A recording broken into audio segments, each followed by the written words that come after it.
Hey, what's going on, everybody? This is episode 2 Number two. of Thor and the Boy. And how you doing today, boy? You doing good? Doing all right, man. I mean, it's probably approaching 85, 86 degrees out here in Daly City right now. So now, normally this heat spell, I'm usually ready for it, and it usually happens around September, right? Hmm. And I was like, after a certain point in September, we didn't get a huge heat spell. In fact, it started cooling down a little bit. Oh, it got like Yeah. cold. Yeah. And I was like, awesome. You're like it's officially autumn. Yeah, it's over. I was like, we're gonna go straight into the autumn with cool, nice weather and seeing the leaves fall. But The sun had other plans. unbeknownst to me, we got our heat spell, and yesterday was scorching. The last 2 days, and I was bartending the last 2 days, and both of the events had rooftop setups, Oh no. and like, So you're just baking. yeah, I mean, we're making makeshift bars, so we're like just sweating bullets as we're building these bars on the roof. And it's funny because I worked yesterday's event, Uh-huh. and you could visibly see that people didn't even really want to hang out up there. But the original floor plan for that event was set up on the roof, and they didn't change it, and everybody's just, oh my gosh, yeah. I mean, I think they spent a lot of money on that event, Yeah. but yeah, but it is what it is. So I was doing some more shooting for the guard room, Mhm. and so on last Sunday we did like the climax, and the climax is always kind of like one of the hardest shoot days Okay. because I think like there's usually a lot going on in the climax and then a lot of characters, and it's like you want to end the movie on like a high note, so it's always a bit more stress. And then on this past Wednesday we were shooting on the Almdina Island, that's by Oakland, and it was kind of a crazy night because it was basically all the scenes where the characters got to like yell and scream. So we had like Alan yelling, we had Kathy yelling, Michael Fred, Wait, who's Alan? Alan Lazo. Oh, Holly Lazo's Yes. husband. Yeah. Okay. Yeah. Yeah. Okay. And yeah, at the end of the night, we also had Olga screaming, so it was a lot of yelling that day. And we were filming in this kind of this studio apartment, Mhm. which was a very cool location because it had like the cement walls, and then out the windows you like saw the like warehouses. So like the vibe there was like, so good. Oh yeah, cement walls, very exciting. But then, so we were doing some of the scenes earlier, and where like Alan was yelling in the stairway, and like I'm sure his voice was like echoing everywhere. And so we wrapped Kathy's character, and so she was like, "Can you walk me down to my car?" Just because I prefer to have somebody with me. And I was like, "Yeah, I'll go with you. These guys are rehearsing." So like we take the elevator down, and we approach the main entrance. And so as we like come around the corner, we see these two cops walking in. No. Yeah. Oh crap. Yeah. And so they come in and they're like, excuse me, have you heard any screaming or yelling around here? And so then in that moment, I'm like, all right, I'll just like tell them we're making a film. And so I was like, yeah, we're making a like short film, and we're almost wrapping, so it shouldn't be much longer. And thankfully they seemed like pretty chill. They're like, oh, okay. And they just like kept walking and like minding their own business. But yeah, that was kind of like someone must have like called and been like, oh, there's like some guy yelling in the stairway saying the same things like every 5 minutes. Can you imagine, like, if you're actually in the process of just like murdering someone, and somebody makes a phone call, and these cops show up, and you're like the serial killer, right? And then the cops are like, we heard some yelling. It was very obscene. I mean, somebody reported some yelling. It was very obscene. It sounded very violent. And then the killer says, "Oh, yeah, we're just filming a short film. You guys can go on about your days." And then the cops just turn around like, "Okay, carry on." That's good to know, if you need supposedly. Not trying to give any ideas here, folks, but And then the rest of the scenes that night we did outside, and so like our final scene of the night, Olga had a few screams, and so we got like the last shot we needed for the scene, and then as soon as like we cut, like some security lights from a security vehicle like lit up behind us, and then we were like, all right, I guess that's a wrap. you just can't catch a break, huh? Well, I mean, it was good timing because like I got like everything I kind of wanted to get, and it was like almost 1 a.m. Oh, perfect. So like we were hitting the wall anyway. Sometimes it works out like that, yeah. So yeah, we were walking back, and then the security vehicle like pulls up, and he's like, "You guys all okay?" And we're like, "Yeah, we're headed home." You know what'd be funny? Is if Olga's in her security uniform and she's like, "Don't worry, I'm one of you." Yeah, exactly.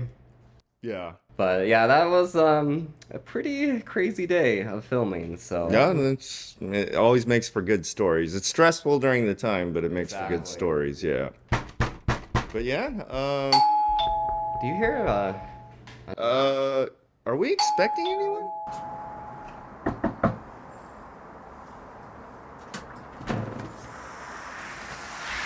Podcast or treat.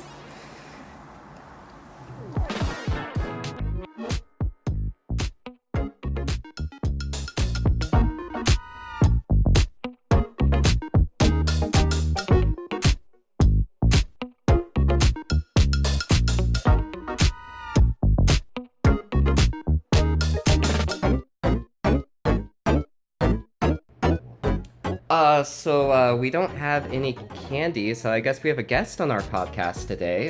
We do. What a Holly pleasant Lazo, surprise. do you want to introduce yourself? Hi, yes, I'm Holly Lazo. Thank you for letting me be a part of this. Sorry you don't have any candy, but this works out even better, right? Okay, I'm glad it does, because I don't know, when do you get your Halloween candy usually? At the start of the month? At the end of the month? Before Halloween? All the way through the month, really. I just keep buying it and eating it for the duration of October. Actually, I start in September. Okay. But never mind. I eat candy all year. There's Okay. no start or end to the candy at my Because house. my strategy is like usually middle of the month I'll stock up on candy, and then you have to make sure you get candy you like, because if you have leftovers, Yeah. you have to eat it, right? So Well, I don't really buy like the trick or treat candy that we give to the kids that come by. Okay, what do you buy? Alan does that. Well, I just buy candy for me that I eat continually all year.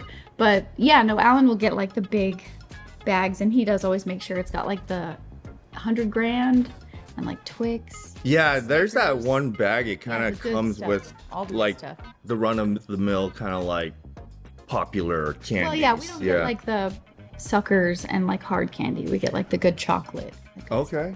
Well, let me ask you this.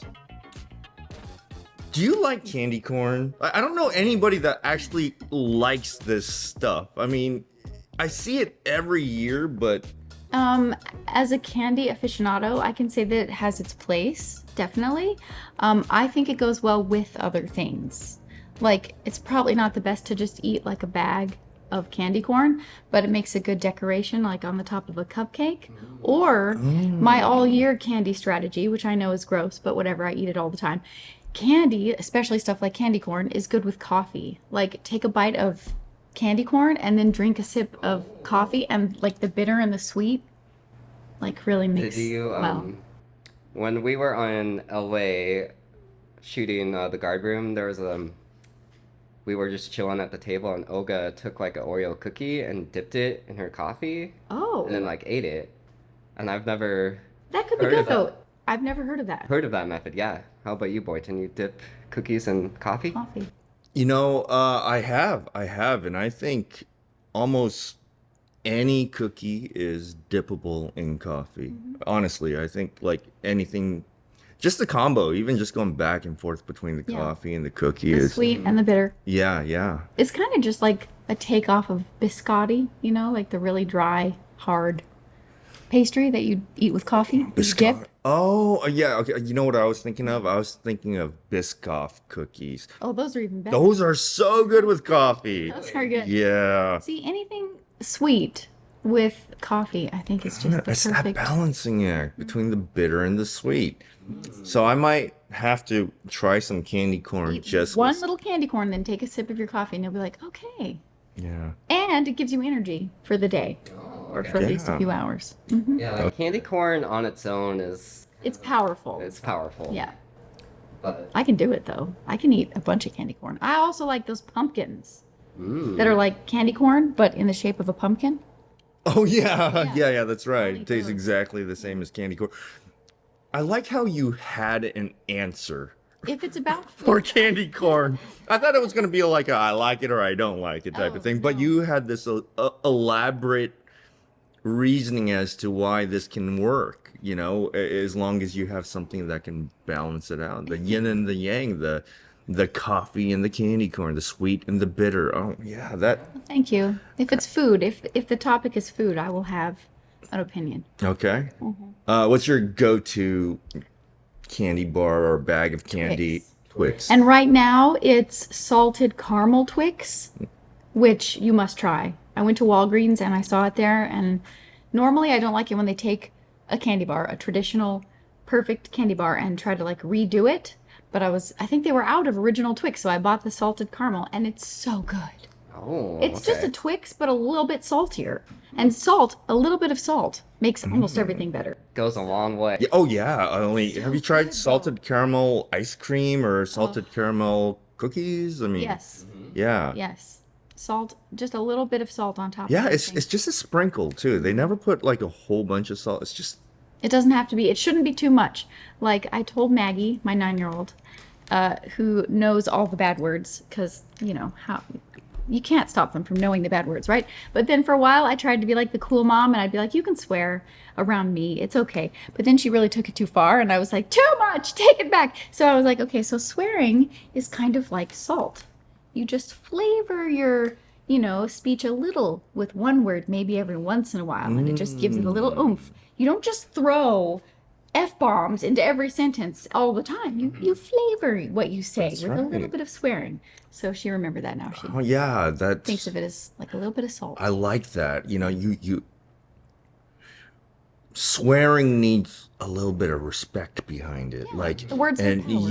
yeah. So swearing, and if you put a little dash here and there, I mean, you're not getting flooded by this. Just it's no longer special. Exactly. Everything is more special in moderation. So Yeah, I've known some people who like just swear all the time, and it's just like Yeah, it doesn't have any effect. Look, yeah. when I'm at work, it's like it just flies off the handles. I well, mean, it depends on what environment you're in too. Like Yeah.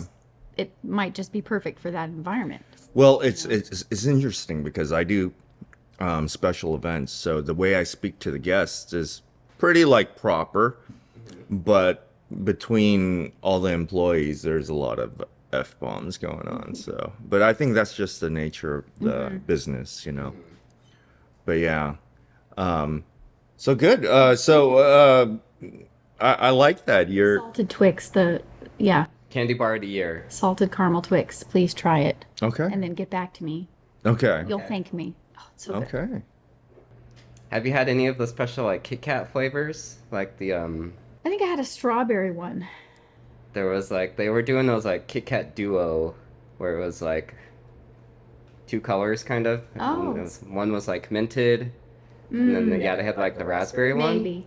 I like the original. You were- Usually I don't like those more like fruity plant flavored Oh, okay. candies. Yeah. I Yeah. like the more chocolatey. You're a chocolate purist. Yeah. But with the Kit Kat thing, in Japan, they have like every kind of flavor of Kit Kat I think they've that you can think mastered the of. flavors over there though. Like that's their speciality. It's not just like a thing they try to do as a novelty every once in a while. So they're probably pretty good, all the different Yeah. flavors. I haven't had all of those. Yeah, I mean, and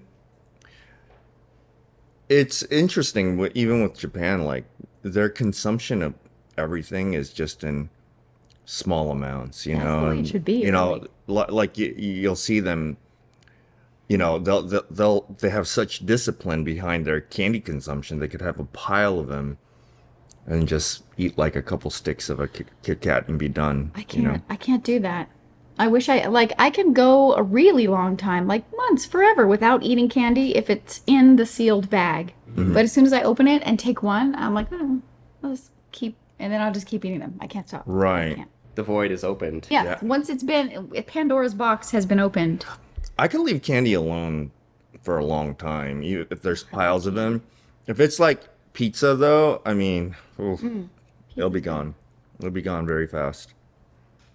Do you eat pizza leftovers, or do you try to eat the whole thing when it's Yeah, fresh? I eat pizza until it's gone. So I'm never gonna throw out pizza. Sometimes I'll throw out the crust. But Okay. you know what? Lately, I've actually been keeping the crust, and I save it for later, and then I put it in the air fryer, get it all crispy, and then have dip it in like marinara or spaghetti sauce or something like. Yeah. Okay. Air fryers are amazing. Yeah, yeah. I think the air fryers are like, it was kind of like the COVID craze. Like everybody bought an air fryer during COVID. It was, Yeah, that's yeah. true. We did. I think they had the biggest spike in sales around Everyone that was like, time. wait, we can do this at home? We can make everything fried with air? You sure can. Yeah. They got nothing else going on during those We times. did all kinds so- of weird stuff. I had a garden even, like a vegetable garden during COVID. Wow. Yeah. Well, what did you Those grow? people. I successfully grew 2 amazing cucumbers, and then I ate them on sandwiches, and they were the best. And I'm sad that I can never have another one because I don't know how to do that again. I got the seeds from like Maggie's school garden. Anyway, and I had tomatoes, lots of tomatoes, Yeah. and a few really kind of sad little peppers that weren't really that great, but I had some peppers, like bell peppers and jalapenos that weren't spicy. I don't know. And I think that's it. But I was very proud of my COVID Yeah, garden. yeah. I've never grown my own edible foods It's or whatever. it's like satisfying. It wasn't like I didn't save any money doing it. I spent more than I saved because I had to go buy everything to like build the little garden bed and then fill it with like the proper kind of dirt and all this kind of stuff. But it was really cool when I made like this big bowl of salsa from the peppers and the tomatoes in my yard, and then I was like, everyone eat this, eat it now, I made this. And we all Came did, from and it was my really garden. good. Yeah, like I grew this, and it was good. So yeah, COVID Nice. was the time for like baking your own bread, making salsa. Awesome. You know, it was funny. I was hearing on another podcast this guy. He had this bread making machine for the longest time. He said it was just sitting in his cupboard for years. And during COVID, he actually pulled it out and he was like, maybe I'll try this thing. And then he made his own bread for the very first time. And he said, from that point on, he never bought bread because he said it tastes so much better. It's one of those things that's like, you never think about making your own bread out. Do you make your own bread? I don't. My mom used to make bread. Okay. It was like a thing she did while I was a kid. She would always make bread, and it was so good. But it's like she didn't have a bread machine. She just made the bread. So like it takes forever. You have to like knead the dough and let it rise, and then knead it again and let it rise, and make it sit for a while. That's a lot of work. Yeah. These bread makers, you just literally throw all the ingredients in there and it does the Yeah, work for you. that's It's pretty crazy. cool. Oh, the Instapot. That's the other thing everyone was very excited about. Have you guys tried the Instapot? Yeah. What's Instapot? My mom has an Instapot. Yeah, you can just make anything in that thing instantly. How much does it cost? It probably varies. I feel like it's overwhelming if you go on Amazon and type in Instapot. It'll be like you could get this one or this one or this one. I think It varies. it varies. Yeah. But I was gonna say my mom is really into making bread, so she does the whole She lets it rise. bread on the rise, and then you have to like put it in the oven, and then let it cool. It's so good though. Does she put like my mom used to, once it was done, she'd just get like a stick of butter and like kind of melt some butter over the top of the loaf, and then it would. She doesn't do that, but You should maybe just grab some butter and just put it on. Oh, it's so good. I'll give her that tip. Yeah. Yeah. But yeah, Instapots, they're like a big pot. You just throw a bunch of stuff in, and it like cooks it for you. It pressure cooks it in like no time. Really? Things that normally take all day, you can just have right away. Now, will it do like what, like, you know how crock pots, whenever you put anything in a crock pot, like the meat comes out, like if you do it for like a long time, the meat becomes very tender and it falls Yeah, it does apart. that. But does it do it in a shorter amount of time? Oh, Yeah. hey, I It might have honestly to look can at do that. anything. It's I actually saw like a Instagram video where someone put in a bunch of like nacho ingredients, and they cooked like nachos in there. nachos. Yeah, Like they put the chips and then they cover yeah. them with. Oh. What I mean, like nachos out of the bag or like? So he put nachos in and put cheese and then like all the nacho toppings, like the olives and stuff. Oh yeah, yeah. Okay, I think I know what you mean. Yeah, yeah, yeah. I mean like, And then it came out like all cooked. Intense not tense nachos. I do like nachos. okay. Mm. Well, Holly, we talked about you and Thor in the last podcast briefly because he we're talking about The early short films. yeah, his earliest short films, Yeah. and we briefly spoke about Chocolate Malady, Oh yeah. and he said that's how he met you. You auditioned. Do you remember? Did Yeah. Yeah, I think Uh, that was one of my very first auditions ever for film stuff. Okay, and here's the sad part is Michael said that he cannot locate the full file for that film. So he only has the trailer and like maybe like The the first first five few minutes minutes, of yeah. it. Yeah, I know. And I was like, Lost footage. And I know I had a DVD somewhere, but I've moved like 8 times. So it's either in the attic or it's gone. I don't know. I wish we could watch that again. That was We'll find it like 50 years from now. so let me ask you, I mean like what was that like? Did you think like, because I always tell Thor, I'm like, dude, like your mind is so weird. Like you come up with these, they're so out there, all his ideas, right? yeah. So what did you think of this concept of this magical chocolate that basically makes you do whatever, mainly cook for you and bring you Coca-Cola and candy? Yeah. It was amazing. It was so much fun. It Mhm. was the coolest. Like I hadn't gotten to do very much at all. Like that I was brand new. Like I went to college and I did some acting like in plays and stuff, and then after that, I didn't really know how to get into acting for a couple years probably, and then I found like the SF casting, and I think that's how I found you was through that audition notice on SF casting. And then I went to the school and then I was so excited. I feel like there was like two of my very first auditions. I remember that was one, and then this other movie I was in called Contractor's Routine that I got like this really small part in. Wait, what was that about?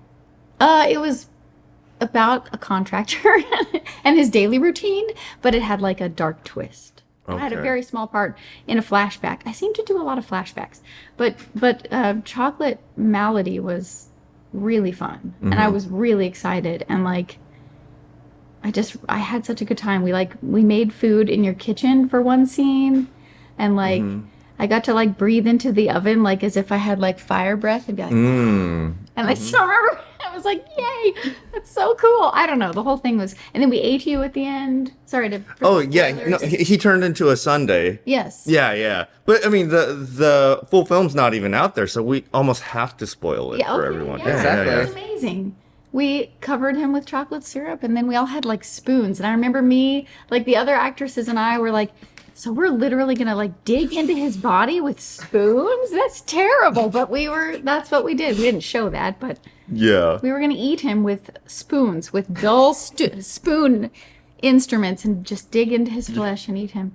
Yeah, yeah. So, it's a It good was way to pretty start funny. Film, I think. Yeah. Eating my favorite director on camera. I mean, it's a good thing we cut it. Or yeah, there you cut it before we ate. before you. you ate me, because Yes. that would be a short end. But to it was my cool. It was fun. Career. You had like, yeah, for sure. It was Well- a bad way to go, really, but you know. Yeah, that would be a bad way to go.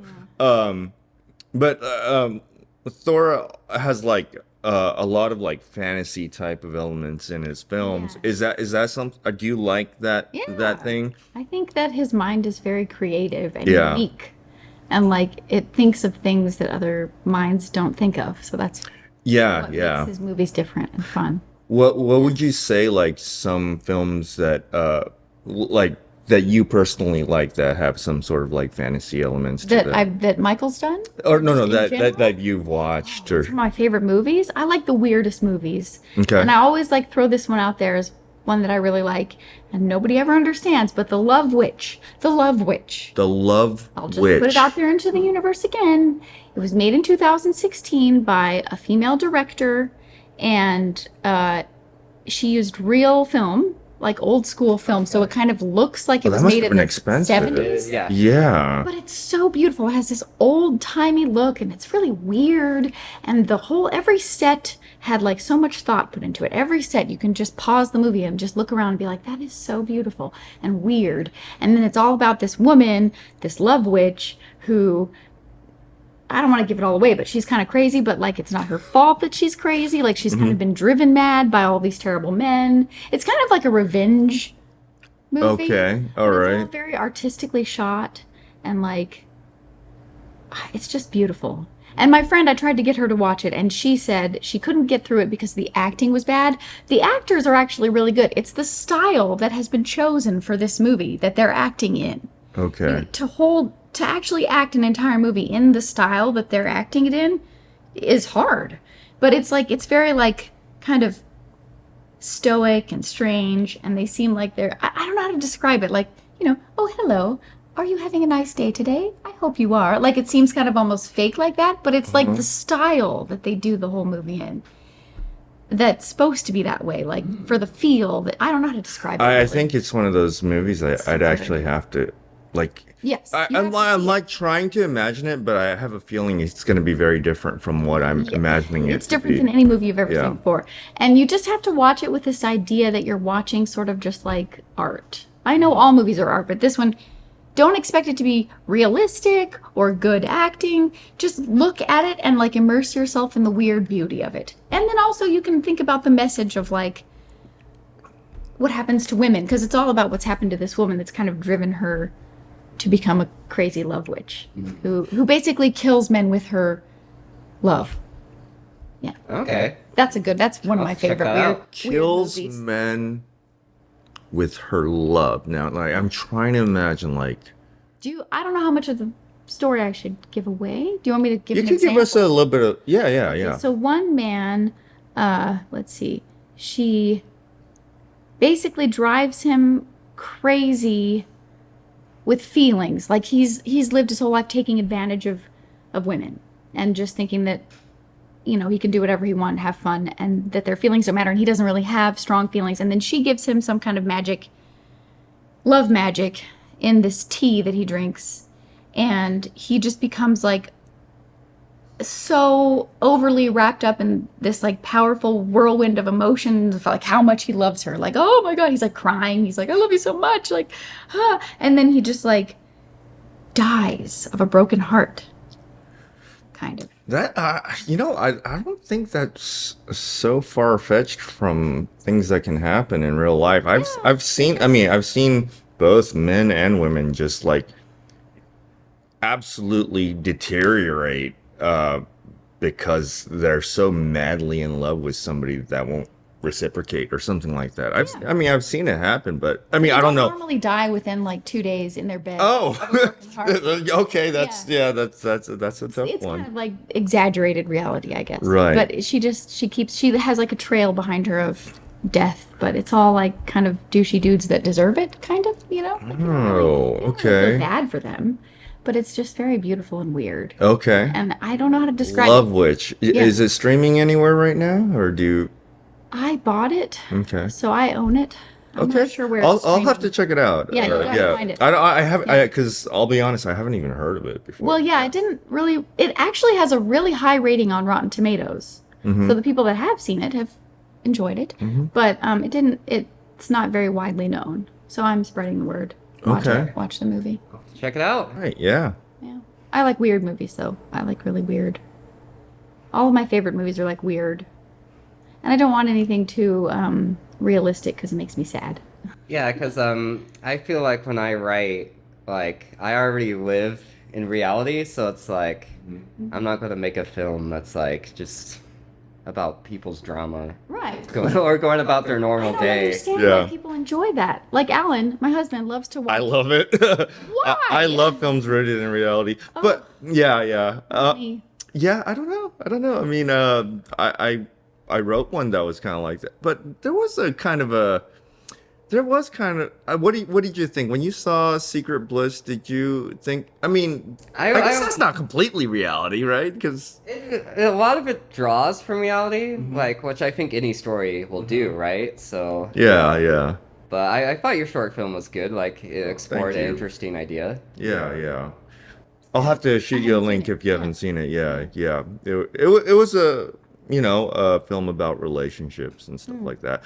But yeah, I mean, look, I mean, I do I prefer movies that are a little bit more rooted in reality, but at the same time, it has to expand outside of reality in order for it to be entertaining and interesting. So just because there's no supernatural elements in like a John Wick film, it's still so over the top that it's not realistic, Yeah. and that's what makes it fun to watch. But yeah, I mean, like with the fantasy type stuff, I mean, in order to be like extremely original, I mean, it's so hard now because like if you look at a lot of the fantasy type movies, I mean, they're basically books or comic books or stories that have existed forever, and they just finally decide to make like live action films out of them, right?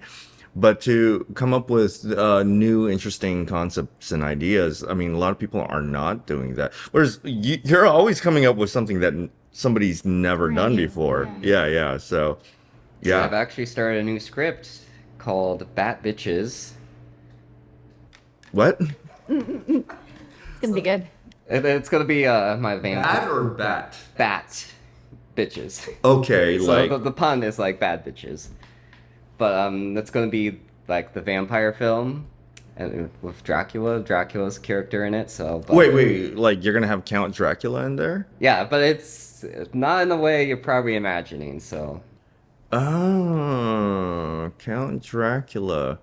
You know, I have his hairline, so if you ever. there's actually two characters I think would be good roles for you, but I'll talk to you more. But No, I was just kidding. I mean, I do have the hairline, but that's It's very it's a dignified. And very Dracula Yeah. hairline. Yeah. so I'll need like two Draculas because there's one where he's like old and then he like gets more powerful and younger. So you'd probably have to play the younger. Okay, I was trying to figure out like which one. I mean, because I'm like, wait, am I the young or old one at this age in my life? I mean, because I'm 43. I'm like, I'm not young, but am I? No, because I want when he's old to actually be like Okay. old. Yeah. Decrepit type Yes. old. Okay. All right. And does Holly look like she's gonna be a bat bitch? Yeah. So her. Oh, I was just okay. So there's these two vampires who basically are still alive. They survived the vampire war, and so they're starting this life coaching business where they Life coaching vampire. Okay. and so they basically help you with your confidence and teach you how to be like a bad bitch, you know. And so Oh, so they're coaching particularly women? Is that what they're doing, or are they? Yeah. Okay. I mean, they could probably coach a man too. It's, Okay. But so Holly's character at the start of the film, she's like getting kind of pushed around by like her coworkers, and then she's not really standing up for herself. So she She's getting calls, bullied. Yeah. Okay. and then she starts training, and stuff happens, and Oh, that actually sounds kind of cool. yeah. yeah, see. So it's like is it a movie about revenge or? Well, Dracula kind of comes back to life, and so So is Dracula an enemy in this case of the bat bitches or no? a little bit. Okay, I see that you don't want to give too much away. Yeah. Huh? Okay, all right. See, but I'm interested, right? Yeah, Yeah. see, So Yes. yeah. Did you know about this? Yeah. Holly? I had spoken to them to Michael and Olga. I had spoken to them about it a little bit before. It was interesting because we came up with this idea from on the road when I was road tripping to LA and we were coming back, so it kind of started with just me and Olga talking. Oh, that's interesting. They came up with some really good ideas. Did you already start writing yet? I have the first 30 pages done, so. Damn, you write fast. Man, I wish I had that. So I noticed in the earlier films with Michael, you were a brunette for a long time, huh? Yeah, for very long. Well, yeah. And then I dyed my hair like I don't know what color you would call it, almost like mauve, I guess. What is mauve? Purpley reddy, Okay. purpley reddy. And then I went back to dark, and then I went to red, and then I just stayed there. Yeah. Oh, so what Brown is my brown, okay, natural cool. hair color. For some Yeah. reason I thought you were like a natural I redhead. think this color looks pretty natural on my head. So Yeah, I'll yeah. just go with it. Boynton, did you know that Olga is also a natural brown hair? Brunette? Yep. Really?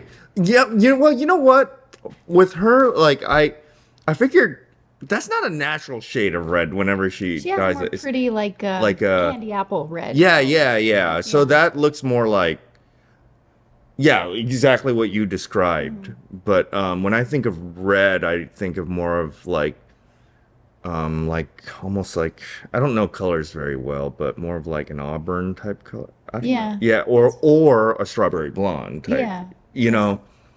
Those are the more natural reddish. Yeah. So but I never think of it as like that bright, you Yeah. know. It's almost like punk rocker type. Yeah. It's really good. cool though. Yeah. But yeah, so that's probably going to be my fifth feature because the fourth one is the stuffed animal one. So, stuffed death. Stuffed what? Stuffed death. Wait, is that going to be your next one? Yeah, that's the one after the guard room. Wait, It's gonna be so good. I've read that script. is that the one Holly's going to be a lead on? And Oh! Maggie, my cutie Maggie. Stuffed. Yeah. Oh, and Maggie. So let me ask you this. So Maggie's your daughter, right? Your eldest daughter. Y'all's. And does Maggie feel comfortable in front of the camera? Like, Yeah, she does. She's done like quite a few commercials and stuff because her dad, whenever his agency like asks if he has a kid, you know, in the age range they're looking for, then he'll be like, Maggie, come here, and then she'll audition with him, and she does really well. She's got like natural talent. Like she was in this short film 2 years ago, where she had to play. Well, she played my daughter, and I was in a flashback because I'm like the flashback person. And so I was 9 months pregnant when we made this movie, and I had to get on the floor and pretend that I was basically like giving birth / dying in my house, and she had to have the reaction of a daughter watching her mom in pain dying, giving birth and dying. And it was okay. the beginning of the film, and it set up the whole movie because the whole movie was about the character that Maggie played when she grew up and how she became pregnant and how it went for her and all this kind of thing. So yeah, they did like this cool zoom in on her face, like really close in on her face while she was standing there, like, you know, watching her mom. And she just looked really good. I remember everyone was like standing around the camera looking at her, and they were like, wow, like her face, she really, wow. she was seeing something horrible. It was really So impressive. And she did like a commercial with Alan where she was like at a birthday party, and then he was coming to bring his gift for her, and then she turned around and saw him and like ran to him all happy. And then she did another one during COVID where she was playing. That was a cute audition because they auditioned at home because it was during COVID, so they were Zoom auditioning. And she had this like real starfish. And so she was talking to the director, and she was like, this is a sea star. This is a sea star. It has blind eyes. Blind eyes. And she just kept on talking to him. And they said that's why they cast her out of all the kids. They were like, she was so cute with that. So they had her bring the actual starfish on set, and they filmed. I don't remember what they filmed. Oh, this one was like a cool montage about working from home and stuff. And so Alan was there typing, and then she'd be like playing. And there's one point in the commercial where he's typing, and then you just see her little hand with the starfish just go like, and like appear right in his face. And he's like, whoa. But it was super cute. And then there was a huge crew. They like rented this mansion and they were filming. And at one point she lost the starfish, and she was like, "My sea star!" And it was obviously a very expensive, day, but it was so cool. Alan said they were like, "Everyone go find it." And like the entire crew of like 20 people, everyone stopped what they were doing and just like went through that entire house, scoped out the whole house and found her. Where did they sea find star. her? I don't know, wherever she left it. She leaves things everywhere, but I was like, man, she's never gonna want to come back home after that day. Like a whole crew of people just looking for anything she happened to lose. That's awesome. Yeah, But probably, like, that's important, especially if it's something down the line that she might want to do again. Yeah, in the she'll future. have good Like, memories. yeah, she'll have Like, good memories behind it. Yeah. I mean, I don't know if that something like that would happen again. Maybe she could test them. Like, I'm gonna lose this. Oh, but there's a kid on set. I think they go pretty far to keep him happy because filming with kids is a whole separate, like, Right. tricky business. Yeah. Yeah. And they always have a teacher. It's like by law, they're required to have a teacher and, if they're under a certain age, a nurse as well. So they hire two people for very small children. Like Rosie, my baby, she was in a commercial. Already. Herself. Yeah. Wow. And they hired a teacher Uh-huh. she was like a couple months old, but they had a teacher and a nurse on set for her that day. And of course she was 2 months old, so she just played a baby in a bassinet. But anyway, Wow. I Cool. can't tell you whether she loved it or not. But Okay. Maggie does okay. She seems to think it's The fun. whole family's in show business. It That's just kind of happens. Like it's all That's because crazy. of my husband's. He does the most, and he has more than one agent actually. So it's all because of the agencies. Like it's just whenever they're like, "Hey, do you happen to have a kid?" That's how they just end up. We're not like making them go to auditions. It's kind of more just like, "Oh yeah, if you want to, we have one." Like, Well, wait a minute. So, okay, well, now how did you meet your husband? Because he's an actor, and did that happen by coincidence, or did you meet him through the no, business? we met acting Okay. together, and then he got me the same agent that he had. Oh. So then I like went to auditions and stuff, and then like just over time we started dating and stuff. Wow, that's very serendipitous. And then I Yeah. stopped acting a lot. Like if you go to my IMDb page and you look at my list of like what's it called, filmography, you can see my beginning years, and then you see 2014 or somewhere right around 2014. That's when I had Maggie. And then there's literally I think 7 years where I don't have a single credit. Because I was like, I just can't do it. I'm too tired. And then I kind of slowly started getting back into it. Yeah. I took a very big break. Wow. Wow. But hey, I mean, that's the one thing about acting is you could just get back Yeah, into you it can whenever take a you break want. and then You can know. come back. Yeah. It takes a lot of energy. So I can only do so much. And from role to role too. I mean, like the amount of energy that you have to put into a role it varies, you know what I mean? And some films were a lot more exhausting for me than Definitely. others. So Yeah. yeah. Yeah, we actually had Alan fill in for one of the characters for the guard room. And yeah, he was Came really in good. clutch then, huh? Yeah. Awesome. So he got to like terrify Olga, and so Hey, that's a fun thing to do. Terrify Olga. No. Yeah, Olga's awesome too. She's been in a lot of your films. So I'm starting to see Holly and Olga in quite a few of your stuff. I mean, but Holly, you've been in like a ton of stuff for Michael Thordarson, correct? Yeah. Quite a few. Yeah. Yeah. I did a lot of stuff for you when you were in school. yeah, we did a lot of like Yeah. Little School projects. short School films, projects. yeah. Yeah. And so you'd known him since he was like a youngster, like Yeah, you when were we like met, just a you were, like, teenager, right? 18. Right? I think I was like 18 or 19. Yeah. Yeah, yeah. That Wow. was the first audition. And I did some more auditions there too. That was fun. The Academy of Art or what? No, De Anza College. De is Anza where I College. first- That's first where did stuff. And then I did this black and white movie for someone at De Anza. It was just another one of those things where they never finished it, and I never got to see it because they were trying to use real black and white film. and I think it was just too hard. Yeah, that Never sounds tough. I mean, That would have been so cool because it was like a period movie. We were all in like 1920s clothes. I got my hair all 1920s. yeah, I would love to do more like period piece films, but there's not. I mean, Difficult. there's not much of a place for me as an like an Asian person, unless they if it's going to be in an American setting. I mean, there's very limited. Well, who says it has to be like historically accurate? Right, right. Just Yeah, do yeah. That's true. gonna That's stop true. you. Yeah, yeah. I thought it's kind of a funny coincidence because in Scorned Waifu and in the guard room you kind of play a similar role. Like the receptionist. The receptionist kind of. And That's then interesting. Is she super like mean and like this new one too? Like the guard no, room? she's more. Because I read it before and I I can't think it was remember. just kind of weird. Okay. Yeah, she's more kind of goofy and offbeat. Yeah. It's fun. Yeah, It's a fun okay. scene. Yeah. Yeah, because I was saying like in Scorned Waifu, I was just like, that character couldn't be more opposite of Holly, you know what I mean? Because you're always super pleasant to be around. But do you find it fun to like play mean people? Yeah, probably I do. They all say that. Yeah. Well, you get to do something that you don't normally get to do. Mm-hmm. Be mean or be a vampire or something like that. Yeah. Yeah. Or make love potions to make men go crazy Kill and men with your love. die. You're gonna watch it, and then maybe in the future on another podcast we can discuss Okay, there could be a little Such a- recap yeah.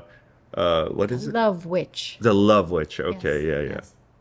So Holly, do you have a process when you get like a script for a part? Like, do you read the whole script or just your part first? It kind of depends on like the script. Like, is my part small? Is it big? I'm in flashbacks a lot. I know that sounds funny, but the more I think about it, a lot of my parts are like the mom of the main character. Mhm. Like in Contractor's Routine, that was my first flashback. I was the mom of the main character. And, if I'm just in the one scene, then I don't really care about the rest of the script because Okay. I'm playing the mom who hugged her baby and then like walked sadly down the beach. Like that was literally what I did in that movie. I held the baby and then I walked sadly down the beach. So, but if obviously I should read the whole thing if I'm there throughout the whole story. Mm-hmm. And then I think that a large part of my process is my costume. I really feel like I can be more of the person that I'm supposed to be in the story if I'm in The right. costume. No, I Wardrobe. totally agree with A lot that. of my plan Yeah. is like, okay, this person is going to wear this and this and this. And then once I get that whole outfit together, then I feel a little bit more ready. I think about that a lot. Like the Really? presentation. of Oh, the you're person. absolutely right. No, I Yeah. totally agree with that. Like, I did this gangster film called Protection Detail, and like I was just in a black suit, my hair was slicked back in every scene, and just like it made it easier to become that person when everything about you looks like that person. You look in the Yes. mirror, you feel like it. Yeah, yeah, that helps. absolutely. I think that helps a lot. I mean, and it would be even, I bet even more so if somebody put like prosthetics on you and Oh, something yeah. like that, right? I don't think I've ever had. Oh, no, that's not true. Once I was in this movie that also never got finished for the Academy of Art. And I was like 20 something, I don't remember. And they were like, we're going to make you look really old, like you're in your 30s. And I was like, okay, children. Yeah, they were like kids and like 18-year-olds, but to them that seemed like That just makes me so old. depressed. Well, it made me depressed because I was like, I might have been like 27 or 28 at the time, and I was like, so in 2 years, then and they put all these wrinkles on me, like, with what's that stuff called? Silicone. Yeah, yeah. They put all these wrinkles on my face, and I still remember they were like young students, so they were doing the best they could, but they were putting this silicone on my face to make me all wrinkled, and then they were blowing on my face to dry it. And like the one girl blowing directly into my face had like just eaten a cheeseburger, and I was like, I was like trying to be chill about it, but I was like, this is not fun. I don't enjoy it at all. The things we go through. Just ate a cheeseburger. Oh my It god. was like meat. breath directly into my face, and I was like, Did the cheeseburger have onions on it too? yeah, it was a full-on like meal in my face. Yeah, medium rare. So And that's the cheese, oh, Yeah, I still remember that. It was like very, it was not good and pungent. in my face, and that's the closest kind of prosthetics. I'm not really sure it made me feel older or help me get into character, though. I think I was just feeling kind of ugly, but that's okay. And then they painted like a big tattoo on my back. Don't you hate it when they go to all this work? They like rented a cabin in Lake Tahoe and they like filmed in the actual snow, and they had this gross prosthetic torso that opened up with like meat coming out of it to look like I'd been gutted. And then they Okay. never finished the movie. I hate that. I never got to see myself get gutted in the snow. But anyway, I feel your pain. yeah. Yeah, and I think they say like 80% of like film projects never get Oh completed. yeah, there's a Sad, you work so hard. Thank you for always completing your films. No, yeah, because like I'm always determined to like finish. No. I mean, especially like, like in this, what we're doing out here, unlike like, in LA and stuff where you're getting like a decent paycheck, our payment is the footage, basically. So you want it to eventually come out. I can't tell you how many. Oh, there's one particular director that I've worked with. I won't say his name. I've been on like 3 or 4 of his films and none of them have been completed. And it's very frustrating because on some of those, some of the times I was out there, I mean, I spent the night, I rented a motel or hotel by myself or with a friend that was also on the film. And look, I love being a part of the process, but I want to see something come out of it, Yeah. because I want to like throw it on my reel or something like that. So that footage is valuable to me, but it's just sad. Like some of these things just get, Lost in the half void. done, 3/4 of a way done, never gets edited. It's very disappointing. it is. It's because I think some people don't realize like how much time it takes to like complete a film, and so maybe they just get like overwhelmed, or they're like it's. They could just take their time, right? You just think? take their time if you're Or- overwhelmed. Yeah, or like a little bit at a time. yeah, but you see some of these people. I'm like, you're starting another film and another film and another film. Why are you starting all these other films when you haven't even completed this one? You know what I mean? So you see it happening and you're like, it's just very irresponsible. You know what I mean? Yeah. Because I think like even if the film is bad or not as good as it turned out to be, you should still like put it out there, because a lot of people like put a lot of time and they're like effort into it.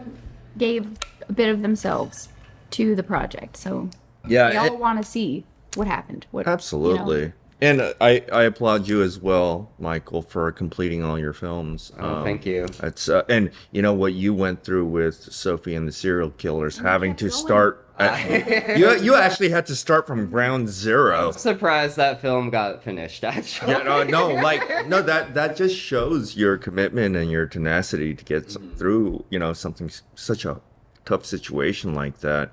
But and then of course there's these outliers like Michael Fredinelli, who Oh, lightning fast Amazing time, fast. like it's just his brain.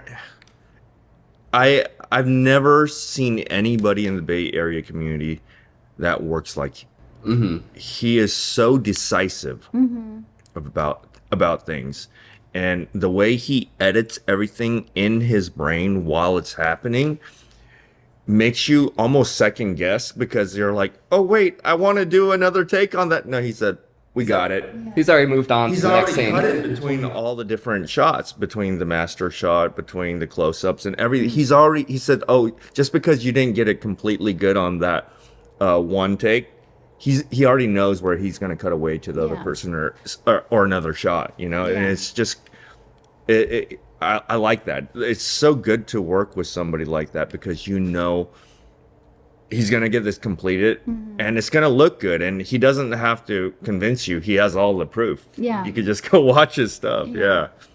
Yeah, that man is crazy. I don't know. Yeah. nobody's faster at making movies. I can't think of anyone. I think he's almost to like 60. Yeah. Close. And like the quality of the films for the budgets, it's like insane. It's like it's I mean, you did Justified Force with Michael. Yeah. Yeah, a very dark storyline, like all his films, Yes. actually. How did you like doing that It film? was fun. It was interesting and fun. And he was very organized. And there were, I don't know what they were. There were exploding blood Oh, Squibs. Squibs. Yeah, Thank yeah, you. yeah. in my fake pregnant belly. So it was a Yeah, unique experience. Yeah, for sure. yeah. It Very was dark. Yeah. So I got a story. You know Trent, right? yeah, Trent. So Trent's like he does a lot of the prop making and the scripts for Fred and Ellie. So there's this guy in the filmmaking community who like reached out to him, and he's like, I didn't need you to do like 2 squibs, like, can you do it for me? Like, how much will it cost? And Trent's like, oh, it's like $5 per squib and whatever you want to give me. And then he was like, I need one on like your knee and then like on your chest. And so Trent was like, wait, you want me to squib myself? Was he gonna be in the movie then? Yes. Oh. And then it's funny, the same director that's out there, he would tell Trent, he was like, I have this perfect role for you. You are the perfect fit. I see you in the character. But since I guess Trent was like a background actor on like the earlier film, he's like, you can't have it though. So Trent was like, why are you like offering me this role that's perfect for me that I can't have? Yeah, why even bring it up at that point? But then it doesn't make sense because like he's like in the background of the shot. Like I don't think anyone would notice if he plays like a different character in the sequel. Yeah. But yeah, it was just a funny story. Oh God. I was talking about Justified Force. So the lead of that film that played your was it your husband or fiance, Yeah, Matt Monaco? yeah. Did you see him in Autumn Moon? No, I haven't seen Autumn Moon. Oh, it's so Sorry, I do good. need to see that. Yeah, it's a werewolf Yeah. film. I like werewolf movies. And- I need to see that. Yeah, I mean, Matt Monaco, extremely talented guy. Just one of the best actors I've seen in the Bay Area. Well, I mean, he lives in New York now. Oh, okay. But yeah, that role was like made for him. No, he like was really good in that Oh film. God, he was good. He was absolutely need to watch incredible. that. Yeah, yeah. This is a question from Fred Boynton. What were the free monster cereals that appeared in that film? Oh. Okay, wait, let me think. I'm just guessing. Count Chocula? Okay, Is that one? that's one. Frankenberry? I think that's the second. Is it? Okay, okay. What's the third? Um. Oh, Carmela Creeper? That didn't exist. I don't know. I don't know what the other It one was Fruit Brute. Fruit Brute? Oh, okay. Well, I wouldn't have guessed that one. So, Okay. Yeah. Good job getting 2 out of 3, though. That's, Yeah. Well, I was just naming the ones I know. Yeah, I don't know if I would have. I mean, when you said, what did you say, monster cereals? Mm-hmm. I thought you meant like monster cereal shows, like cereals. Oh, So I was like, yeah, no, I didn't get it. all right. Well, I think we'll take a quick break and we'll be right back. Awesome.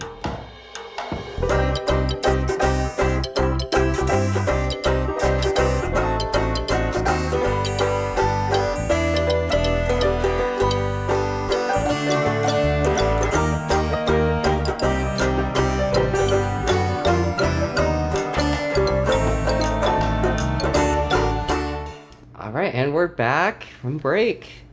So, Holly, I wanted to ask you this question.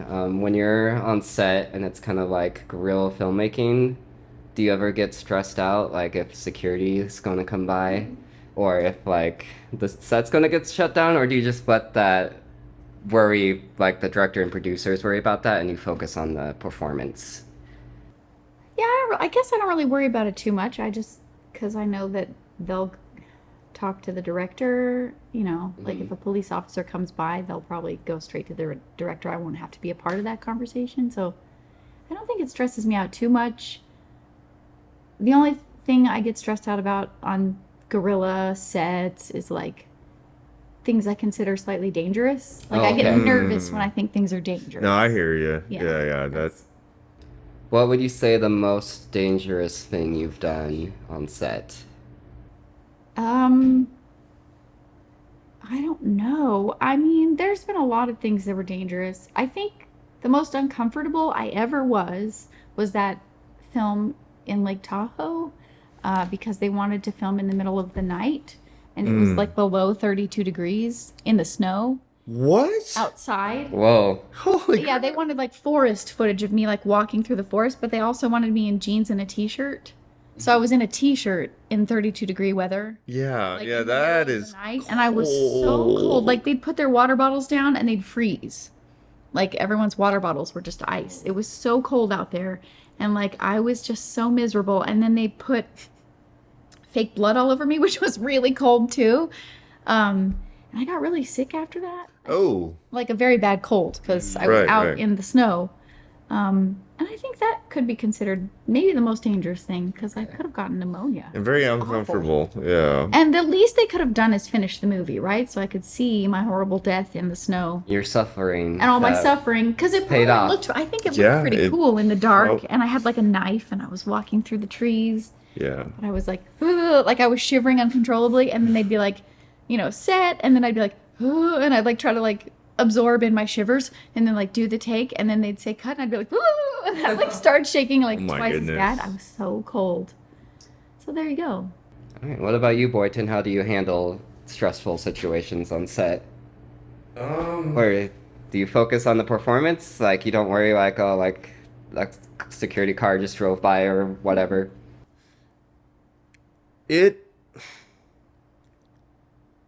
I am a little conscious of it, but like it really depends. I mean, it's hard to say. I mean, the thing is, I've gotten used to so much guerrilla shooting with Michael, right? So actually, like doing things in motion bother me a little bit less, right?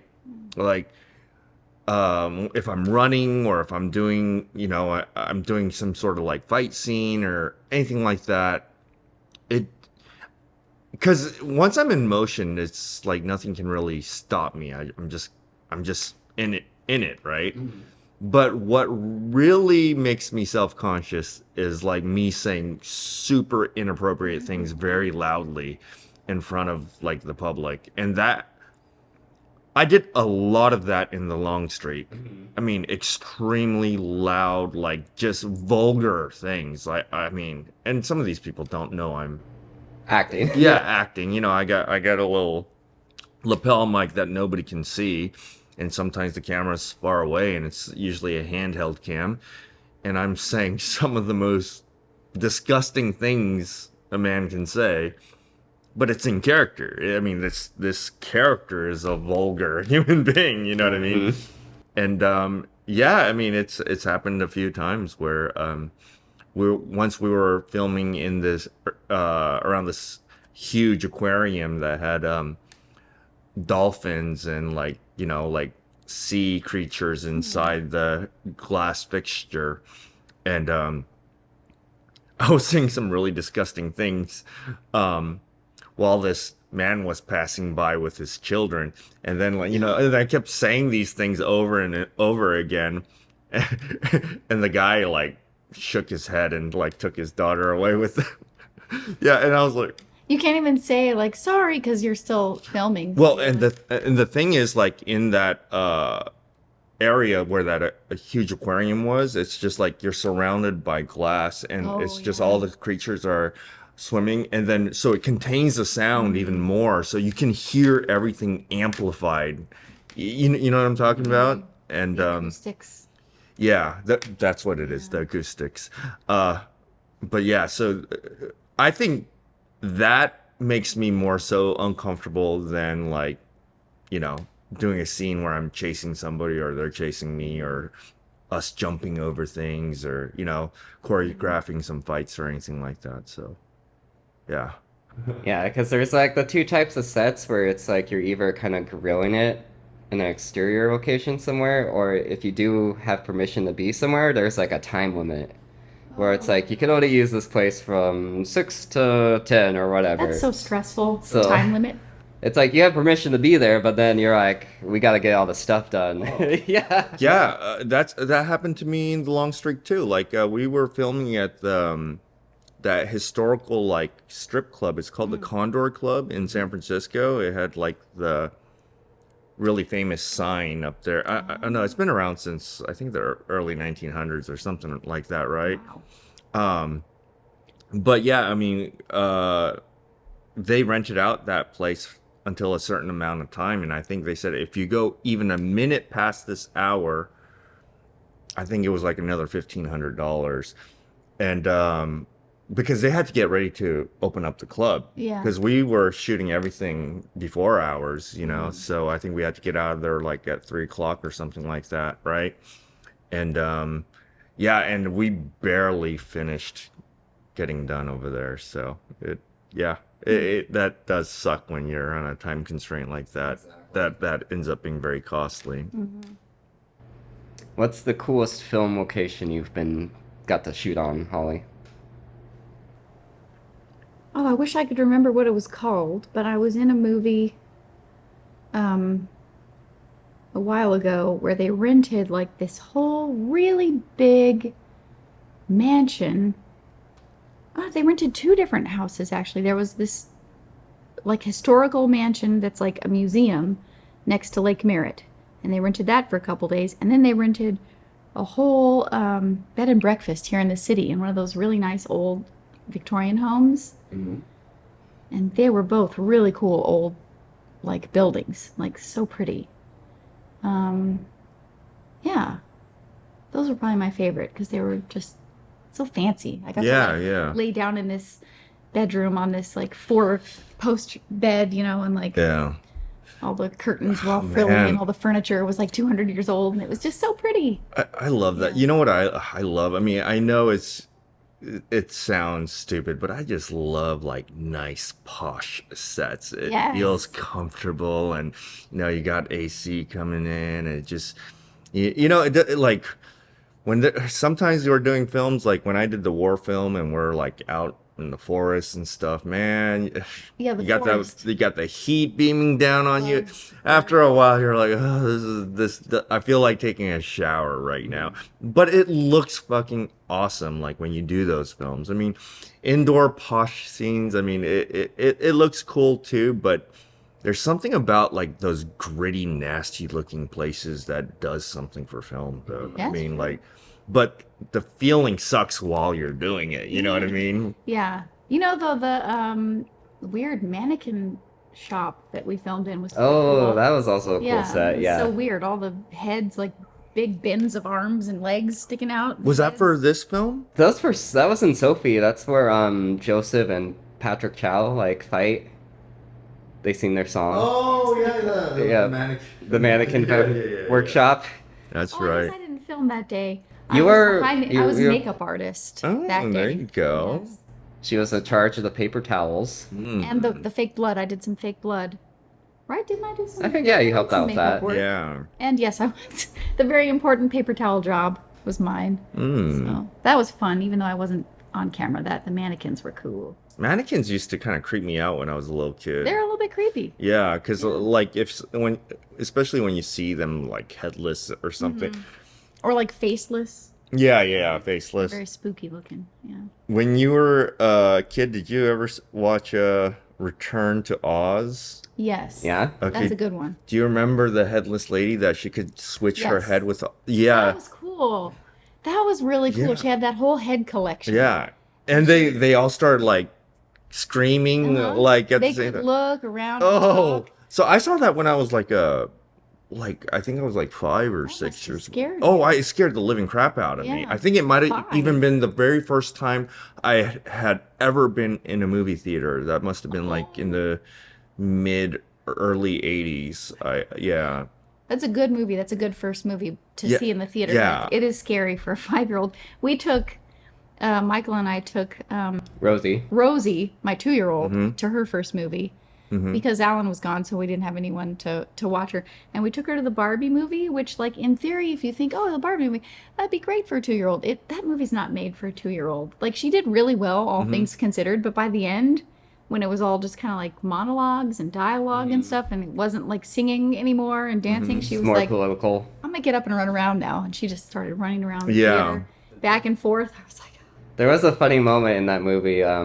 You've seen the Barbie movie, right? I have not. Okay. No. So there's a Aw. part where they're like having a party, and like Barbie like interrupts the party because she's like, "Does anyone have any like thoughts of death?" And like it gets silent, you right? know that like record scratch sound? Uh-huh. Everyone stops. Yeah. And then Rosie was just like, "Oh no!" It was like so quiet in the theater, and she goes, "Oh no!" And everyone laughed. It was really cute. It was like perfect timing. Aw, Yeah. that's cute. Yeah. Wait. Maggie said that? No, Rosie. Or Rosie. Rosie Maggie said had that? her own dialogue going on though. She was very talkative at the start of the film. I was like, It was really funny. She was like, "The logo is pink." To Michael, she was like, "They painted it pink." Because you know, like the WB, they like made it pink for the film because Yeah. that's the Barbie. Yeah, color. yeah, that's right. Yeah, And then it starts with like this fake commercial, and she's like, "Is this a commercial? Or is this part of the film?" Yeah. She had a lot of That's questions. I was like, hilarious. you just kind of have to. what's Love Maggie's favorite movie? She has a really good list of favorites. She Okay. doesn't watch many movies, but she really loves Coraline. She's loved that for ages. Yeah, my buddy's daughter. I mean, that's her It's made for favorite kids. movie of all time. Yeah. I mean, she's 13 now, and she still loves it. It's a very good movie. Yeah. She loves it. She also loves James and the Giant Peach. Hmm. What's that one called? Is it Madeline or what's the name? You know, the girl with magic power, Matilda. Matilda. Matilda, that's right. She loves I Matilda. grew up reading that one. Yeah, she listens to Audible like books Mhm. at night when she's going to sleep. She listens to Matilda, Charlie and the Chocolate Factory, or Okay. James and the Giant Peach, and she Okay, also yeah. likes all those movies. Those are all classics. All Yeah, She's got classics. good Yeah, taste. yeah. Good taste. She doesn't Yeah. hold still very much. Okay. But when she does watch a movie, those are her go-tos. Yeah. No, those are good. You know what picks. else she liked? She hasn't watched it in a while, but we took her to see Megan. Which one's Megan? She was so freaked out. It's the doll. Oh, wait, she saw that? Yeah, we took her, and she was freaking out in the theater. She was like, "Oh no!" Like I think she even cried at one point, and I was like, "It's okay." And then as soon as it ended, she was like, "That was so good. I hope they make a sequel." And I was like, "Really?" And then she asked if we could buy the movie, and then she watched it over and over. So Whoa. it scared her, but she also enjoyed it. Maybe you could show her Child's Play. Maybe. I feel like as a kid, you always have that first like horror movie Yeah. experience. That was a good first because it's PG-13 and they don't really have much gore. It's kind of all implied, except for the one part with the They actually toned it down because the trailer had that dancing scene in it, yes. and I guess it blew up on TikTok. So they're like, "Oh, this is kind of popular with the Dancing. younger crowd." So yeah, Oh. they cut out like a lot of the gore and You know, I'm stuff. glad they did. I liked it the way it was without the gore because then, you know, you don't have to worry about your kids seeing something really Yeah. awful. But it's still scary. It still had, I mean, she was cool, that doll. But, Megan. You know what though? I think some of the scariest films I ever saw as a kid were actually, or even as an adult, were actually PG-13 because the thing is like if it's a spooky film that has no gore, like if it's not a slasher, then the likelihood of it being like a very supernatural film about ghosts and stuff like that. I mean, a lot of those are PG-13, and they're so scary. They are. I mean, I watched Poltergeist when I was a kid, and I think it was only PG-13, and Really? and I could not sleep. Maybe we can fact check That's a that, but scary one. I think it was PG-13. But it scared the living crap out of me. I was just telling Michael one of my favorite movies is Rosemary's Baby. And it's also like no gore, no, you know, gross monsters or violent deaths, but you just feel like the tension building and it's so Yeah. creepy. Yeah. And the ending is just so perfect. Oh, Yeah, because like the thing, I saw the new Saw movie, Saw 10, and it's like, It's up to 10 now? yeah, Saw 10. It's a kind of a funny film because it's supposed to be like a prequel to the first movie, but Okay. like the two main characters are like 20 years older. So it's just kind of funny because they're supposed to like Did they like try to youthfullize them? the best that they could. They did like the Irishman thing, like Martin Scorsese tried to do with Robert De Niro as a young man. But yeah, it's just funny because like the whole if you like stop and really think about the whole concept, it's like so ridiculous that you would never like be afraid that you would end up in that situation. Yeah. But with like an actual scary film, would the scarier ones tend to be like ones that are more like subtle, or like it's actually like just creepy people. Mm-hmm. Yeah. Because I don't know if you worry about Boynton waking up and you're like in a crazy saw contraption Someone's- trap. Yeah, but I think Saw is it's not.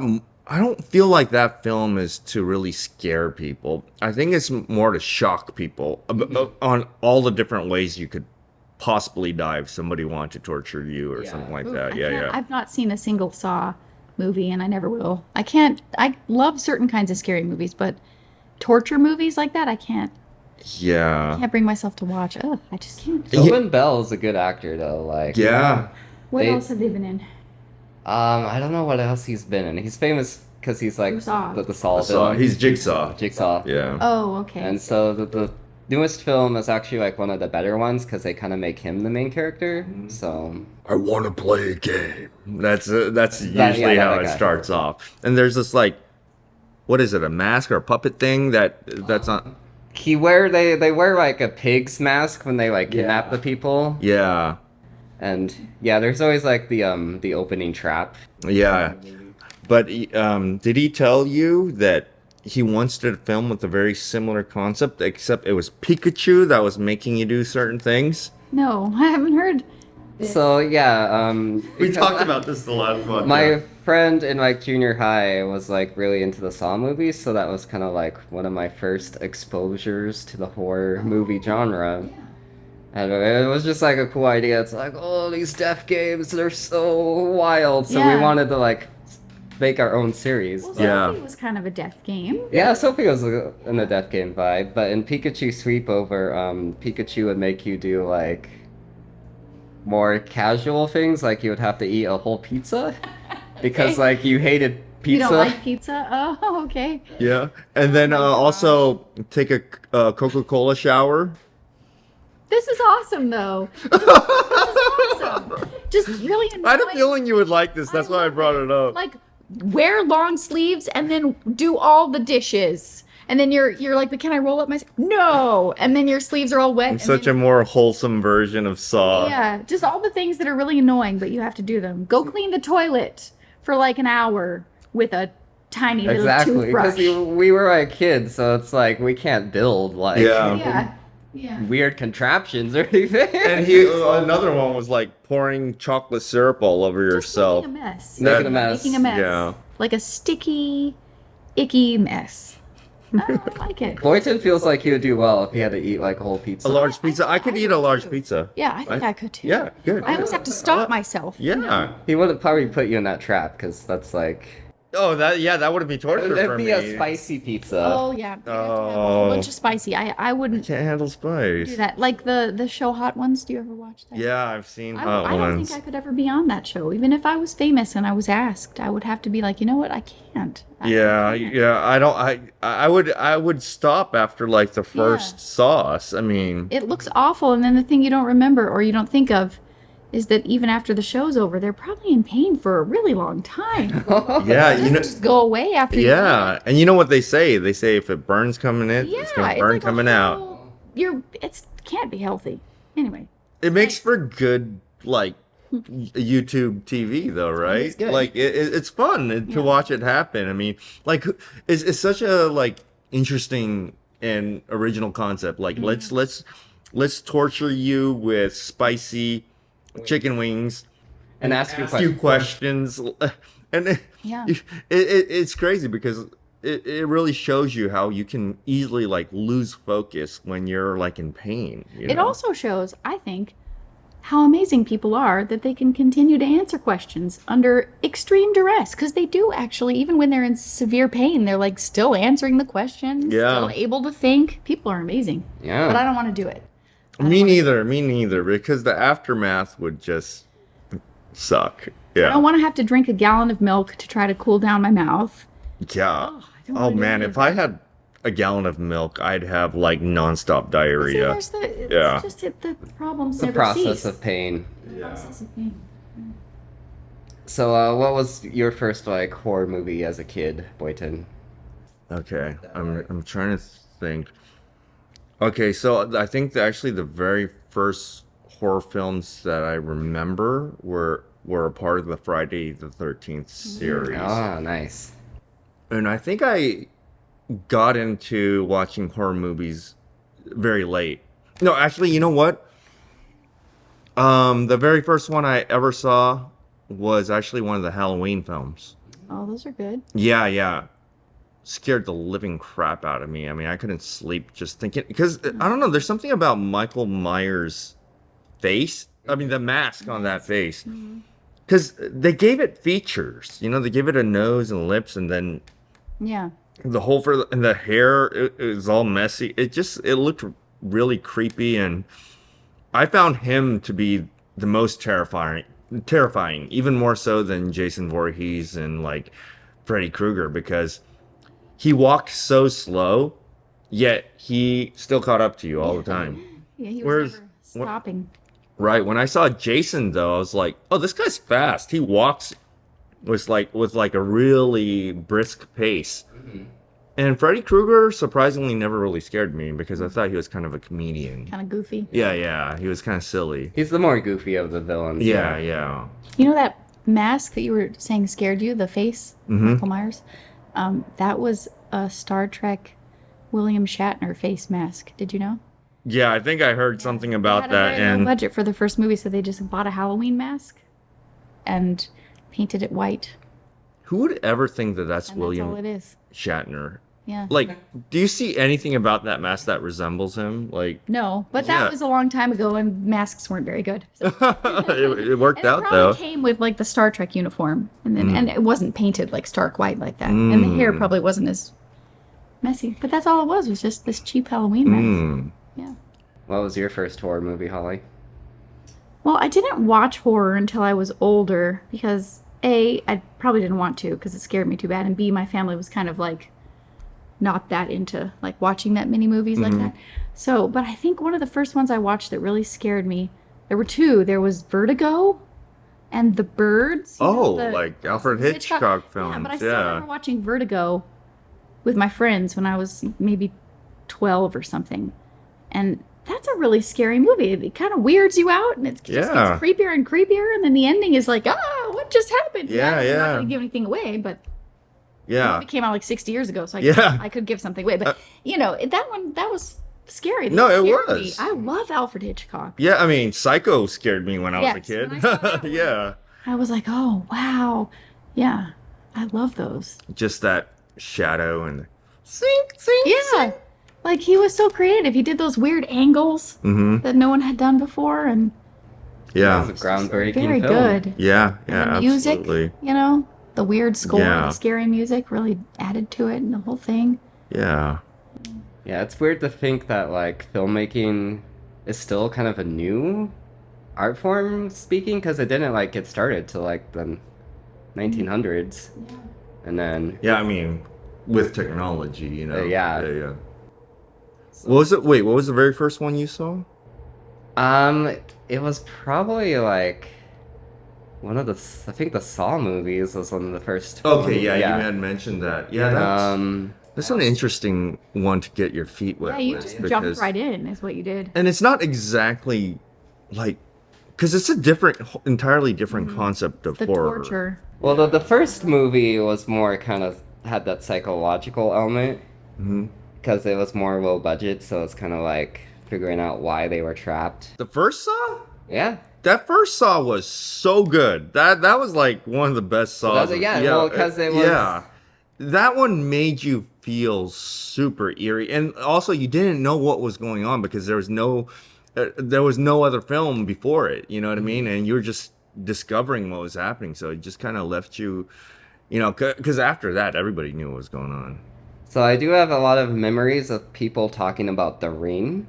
Oh yeah. Because that came out when I was like in junior high, and so a lot of kids in school were like, "Oh, did you see the movie? Has it been 7 days yet? You're not going to come back to school tomorrow." And so I didn't see that movie until later. And then I think I also saw The Village from M. Night Shyamalan, which was advertised as like a horror movie. So I was like, thought it was going to be like really scary. But then I remember watching it and being like, what? Yeah. I swear it's a dice roll with his films. Yeah, it really is. I mean, some of them are great and some of them are, yeah. Now I have a feeling you've watched this film, Holly. Hope I have. I bet you have. I just have a feeling. Have you seen The Craft? Oh yeah. Oh yeah, see. Yes. Oh, That's a good one. yeah. That. That's scary, right? Yeah, the scary Yeah. girl in that one, the main villain. Yeah. God, she just had like such a natural demeanor and look. To Oz too. That. Oh my God. Yeah. Same girl.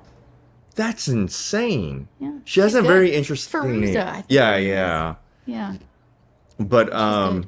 yeah. Did you like The Craft? Yeah. I think it's really weird and good, and I do like it. Yeah. My friends and I, when we were real young, I would never play any of these games ever again, but we used to play those like little games like Light as a Feather, never Stiff did as a that. Board. We Did also, it work? Did you lift anyone? you know what? We acted like it worked, but it didn't. There was like 10 of us around. So of course, So it kind of worked.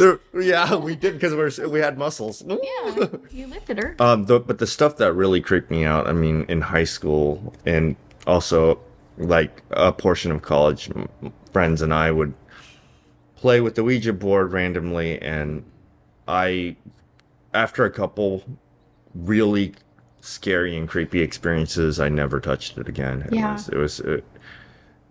It really scared me, really creeped me out. I've never done that because they scare me so much. Yeah, no, yeah. I totally believe that it Yeah. opens something up that Did you guys see should that? not be.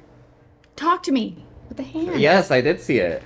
The What? movie Talk to Me. That reminded me of the movie Talk to Me because it's like the whole thing. It's like instead of a Ouija board, it's just a hand, like this ceramic or. I haven't seen Talk to Me. When did it's that movie good. come out? It came out a few months ago. It was made by the it's like from this famous YouTuber channel. Like these two guys, they would make like little short films on their YouTube, and they have like 5 million subscribers. Okay. But they got like a little, I think like a $15 budget, $15 million budget to like make a horror film, and so they made this like film called Talk to Me, and it's pretty good.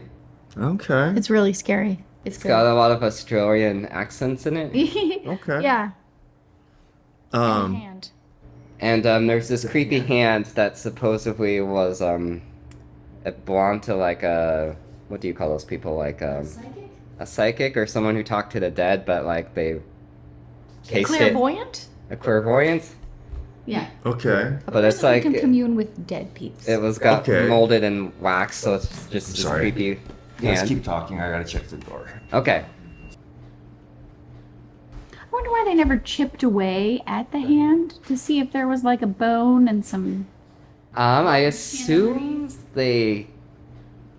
I don't know. Well, it's more fun if like Night it's a owls. mystery, but Yeah, it's probably a real hand. I'm curious like what the backstory of the hand Yeah, is. they could do like a prequel where it's about the person, and then at the end they're like, I have to cut off my own hand. Oh. I don't know. So in the movie, these kids they like make like viral videos, and so like you hold the hand and you say talk to me, and then a ghost shows up in front of you like when you're holding the hand, Right in front of you.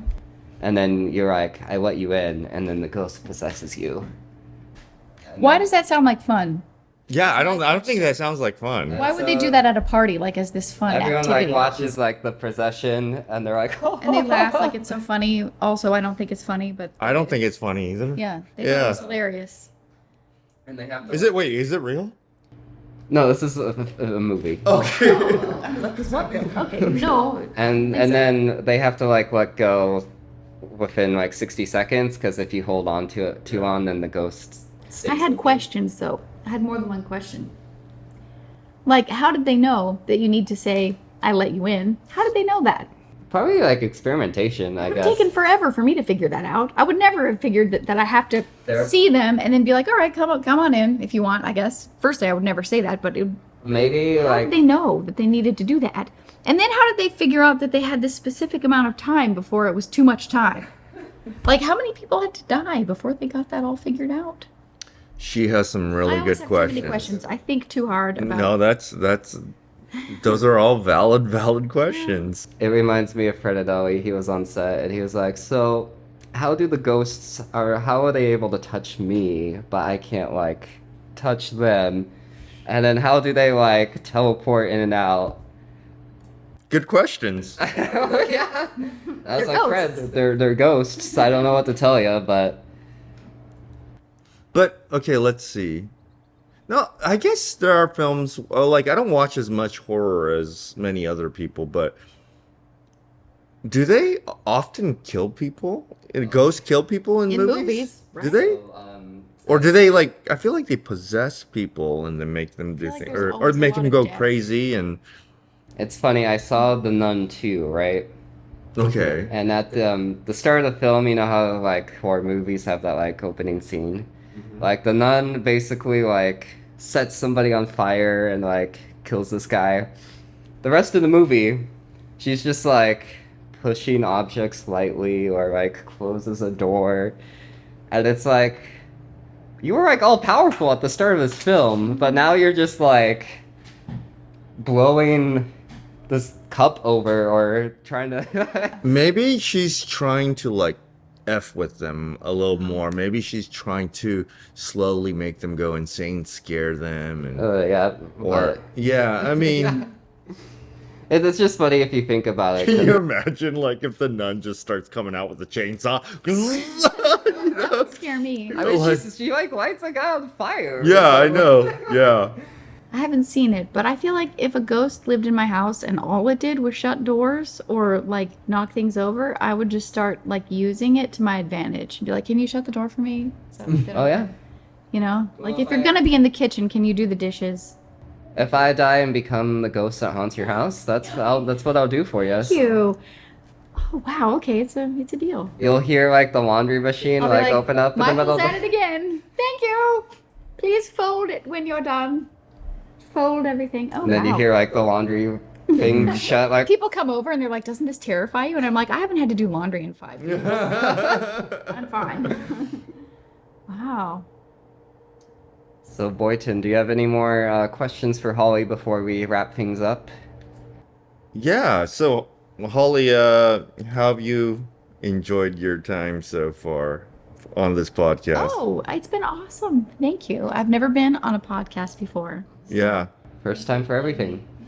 No, it was awesome having you here, and we were already talking about maybe getting your husband to yeah. be one of our guests in the future. That'd be cool. But yeah. I think we should get Alan and then we'll get both of them together one time. Yeah. I mean, whenever we do these things, I always think like, we could keep this conversation going for a very long time because there's always stuff to talk about. But at a certain point, we have to end it. But with this podcast too, I was also talking to Michael about like, having like reoccurring guests and stuff like that. And then like if they're reoccurring guests, it doesn't have to be anything film related. We could just talk about it, anything off the cuff. We can talk So about food. you can talk about food. We can talk about anything. Okay. But I think it's like whenever we have a guest, it's more of like there's an introduction involved, but after that, it's just like off to the races with any Yeah. other subject. So, but yeah. That sounds great. But thank you for sharing with us Thank you, guys. all the cool Fun to stories and everything. hear your stories and about you almost freezing to death in the That's his freezing cold. favorite part. Just imagining you in a brick of ice. There you you know. go. Yeah. Yeah, I don't even think I have any pictures. Oh well.